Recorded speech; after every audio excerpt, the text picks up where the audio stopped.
మీకు ఎప్పుడైనా గుత్తి వంకాయ కర్రీ తినాలనిపించినప్పుడు ఇలా చేసుకోండి. ఈజీ ప్రాసెస్లో చూపించబోతున్నాను. ఫస్ట్ అయితే వీడియోలో చూపిస్తున్నట్టు మసాలాకి కావాల్సిన ఇంగ్రీడియంట్స్ అన్నీ తీసుకొని స్టవ్ పైన ఒక కడాయి పెట్టుకొని అందులో వేసుకొని మంచిగా బ్రౌన్ కలర్ వచ్చేంత వరకు వేయించుకోవాలి.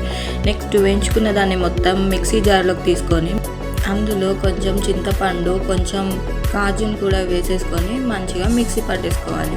మిక్సీ పట్టేసిన దానిలో ఇంకా మనం కారం, ఉప్పు, అల్లం పేస్ట్ అన్నీ వేసేసుకొని దాన్ని కూడా మళ్ళీ ఒకసారి మిక్సీ పట్టేసి పక్కన ఉంచుకోవాలి. నెక్స్ట్ అదే మిక్సీ జార్లో ముందుగా కట్ చేసి పెట్టుకున్న టమాటోస్ని కూడా వేసేసుకొని మంచిగా మిక్సీ పట్టేసుకొని పక్కన ఉంచుకోవాలి. నెక్స్ట్ వీడియోలో చూపిస్తున్నట్టు ఒక గిన్నెలో కొన్ని వాటర్ ఇంకా కొంచెం సాల్ట్ వేసుకొని వీడియోలో చూపిస్తున్నట్టు వంకాయలని మొత్తం కట్ చేసి పక్కన ఉంచుకోవాలి. నెక్స్ట్ ముందుగా మనం చేసి పెట్టుకున్న మసాలాని ముందుగా కట్ చేసి పెట్టుకున్న వంకాయలలో వీడియోలో చూపిస్తున్నట్టు మొత్తం పెట్టేసేయాలి.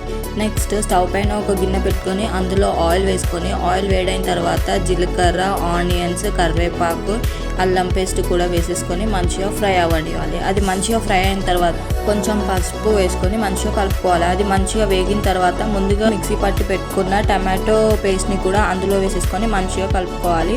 అది వేగిన తర్వాత ముందుగా మసాలా పెట్టుకున్న వంకాయల్ని మొత్తం అందులో వేసేసుకొని మంచిగా కలిపేసుకోవాలి.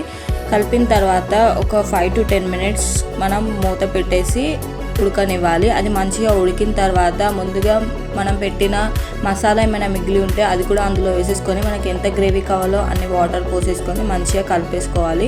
వంకాయలు మొత్తం మంచిగా ఉడికిన తర్వాత అంతే, గుత్తి వంకాయ కర్రీ అయితే రెడీ అయిపోయినట్టే. So please do subscribe my channel. Thank you for watching.